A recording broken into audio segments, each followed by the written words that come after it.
mga Iranian sa kanilang sistema. Ang panik sa pananalapi ay usaping pag-iral.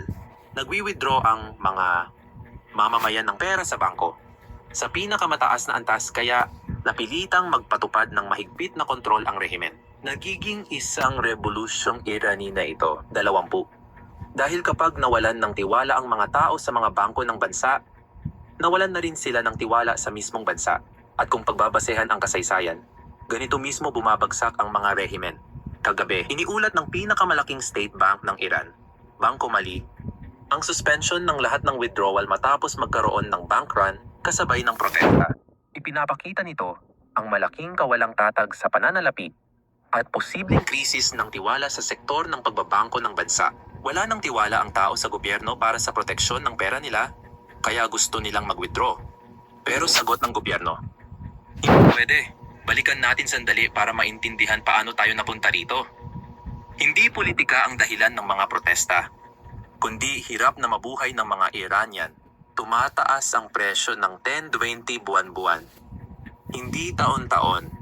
Ang bigas, itlog, mantika, gamot, lahat ay patuloy na nagmamahal, habang nananatiling hindi tumataas ang sahod.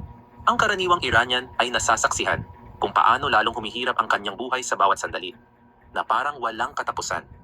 At pagkatapos, lalo pang pinalala ng rehimen ang sitwasyon. Mas malala pa. Heto ang ginawa ng gobyerno.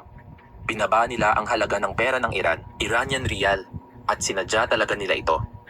Kaya ang tanong, bakit sadyang sisirain ng gobyerno ang halaga ng sarili nitong pera? Ang sagot ay nasa tiwaling elitista na nagpapatakbo ng rehimeng ito. Kumikita sila sa pag-export ng langis at binibenta ito sa dolyar.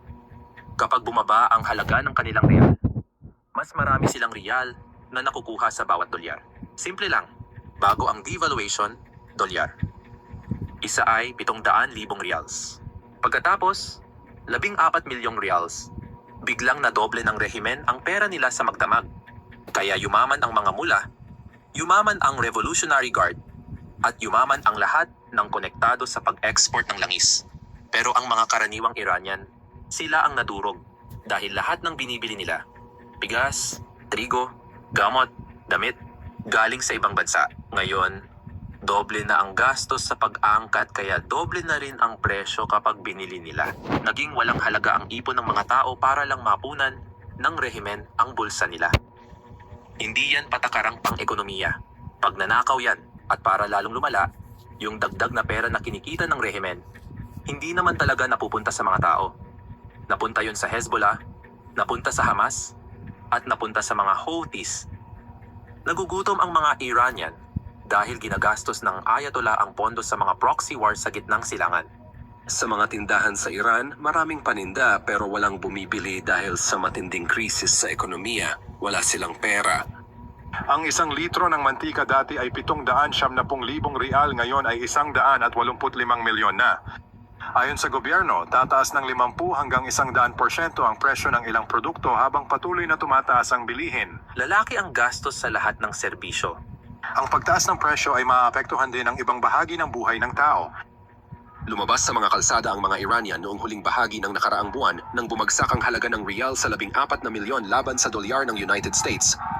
Dahil sa matinding inflasyon, nawalan ng 60% ng halaga ang real laban sa dolyar ngayong tag-init. Habang nagbabala ng matinding parusa para sa mga nagkakagulo, nahirapan ang mga autoridad ng Iran na patatagin ang bumabagsak na ekonomiya. Kamakailan, tinapos nila ang subsidized na exchange rate para sa mga importer na layuning pababain ang presyo ng mga pangunahing produkto kapalit ng direktang pagbabayad sa mga Iranian. Hindi namin inalis ang mga subsidiya, sa halip sinimulan naming ideposito ang mga subsidiya sa mga bank account ng lahat ng residente. Maligayang pagdating. Ang 7 dolyar ay sapat na para makabili ng 100 itlog at ilang kilo ng bigas o manok sa kasalukuyang presyo. Makakatulong ito sa pinakamahihirap sa Iran, ngunit inaasahang magtutulak din ng presyo pataas.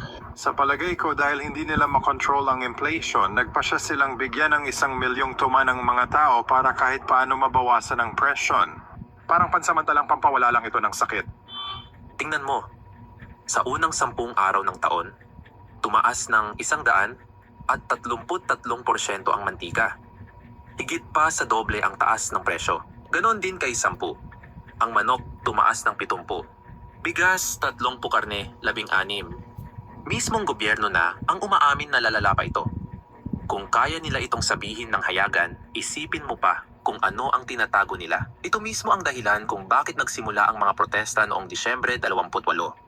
At hulaan mo, pumayag ang gobyerno na mangyari ito. Masaya pa sila na may mga nagpoprotesta tungkol sa ekonomiya. Inamin pa nila ang mga pagkakamali nila. Heto si Pangulong Irani na hayagang umaamin sa pagkakamali. Pakinggan mo ito.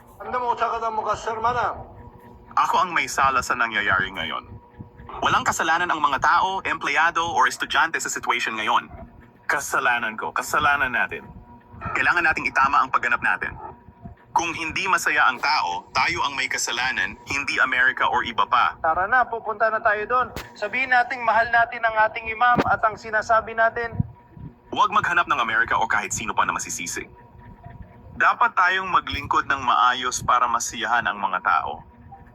Tayo ang dapat mag-manage ng yaman ng tama. Kailangan nating magsikap at humanap ng solusyon sa mga problema. Nasa akin ang sisi, nasa atin ang sisi, yung estudyante, yung manggagawa, yung mga tao, wala silang kasalanan kaya dapat nating itama ang ating trabaho. At syempre, alam nyo naman, hindi pabor ang YouTube sa mga video na nagbibigay ng update tungkol sa mga protesta. Kaya kung pwede nyo kaming suportahan sa pamamagitan ng pag-subscribe sa channel sa ibaba, malaking bagay po yon para sa amin. Pero pagkatapos, lalo pang lumaki ang protesta, sobrang laki, at unti-unti, nagsimulang sumigaw ang mga tao para pabagsakin ang rehimen. Sumigaw sila ng kamatayan sa diktador, Khamenei. At ito ay isang bagay na hindi pwedeng palampasin ng Ayatollah. Kaya para durugin ang protesta, pinapatay ng Ayatollah ang internet. Karaniwan ang taktikang ito. Putulin ang komunikasyon bago magsimulang sumupil. Pero sa pagkakataong ito, may hindi inaasahang epekto. Nagpapanik ang mga tao kapag hindi nila ma-access ang bank account online, hindi magamit ang credit or debit card, at hindi alam kung ligtas ang pera nila. Nagmamadali silang pumunta sa bangko para mag-withdraw ng kahit anong pera. Hindi lang mga ordinaryong tao ito. Dapat ikabahala ito ng rehimen. May ulat na ang mga elite ay nagwi-withdraw ng milyon-milyon. Ang mga nasa loob lang ang tunay na nakakaalam ng sitwasyon. Kaya nilalabas nila ang pera nila at inililipat sa ibang bansa. Nagmamakawa sila para sa mga visa sa mga bansang Europeo. May ulat na nagsasabing, ang ilang nasa rehimen ay naghahanap ng visa para tumakas dahil sa mabilis na paglabas ng kapital. May mga pangalan tayo ng ilan sa kanila. Naghain ng visa sa France ang pamilya ng tagapagsalita ng parlamento ng Iran para tumakas sa bansa.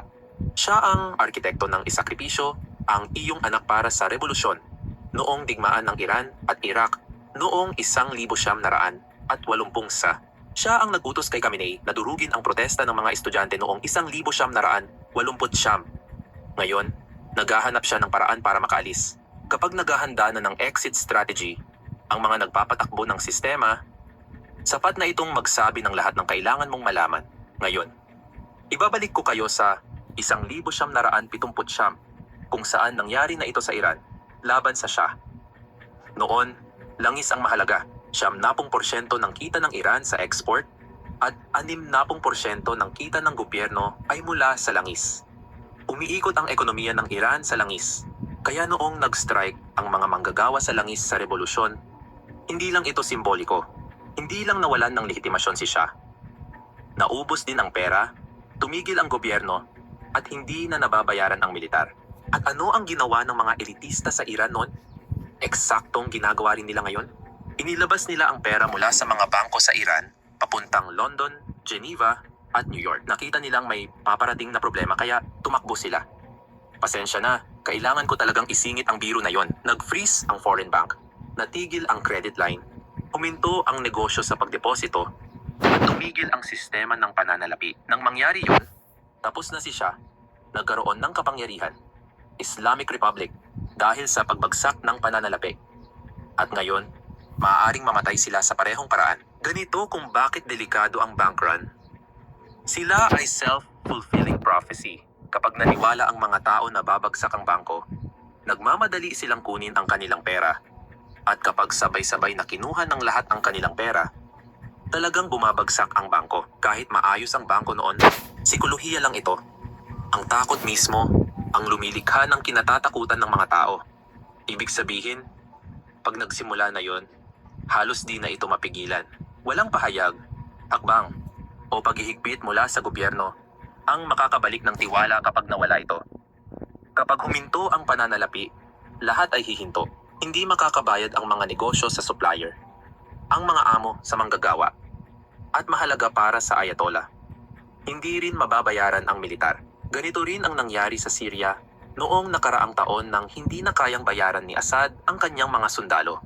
Kaya tumigil silang lumaban para sa kanya. Hindi mamamatay ang mga sundalo para sa sahod na hindi naman dumarating. Bumagsak agad ang rehimen.